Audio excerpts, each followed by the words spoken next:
পরিবেশ তো সকাল থেকে এখন পর্যন্ত খুবই সুন্দর, স্বাভাবিক, এবং আমরা প্রত্যাশা করছি এই পরিবেশটা সারাদিন ব্যাপী চলবে।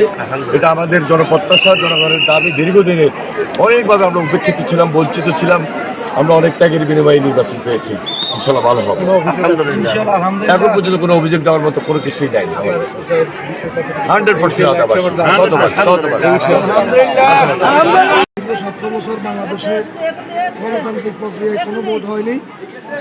এখানে সকাল থেকে উৎসব মুখরভাবে পুরুষ মহিলারা ব্যাপক পরিমাণ উপস্থিত, এবং আপনি যদি দেখেন মহিলারা কষ্ট করেও দীর্ঘ সময় থেকে এখানে লাইনে দাঁড়িয়ে ভোট দিচ্ছেন, আর এখানে পুরুষরা দীর্ঘ সময় থেকে লাইনে দাঁড়িয়ে এখানে ভোট দিচ্ছেন। তারা স্বতঃস্ফূর্তভাবে সকলে ভোট দিচ্ছেন এবং মিলেমিশে উৎসবমুখর পরিবেশে এখানে সবাই ভোট দিচ্ছে।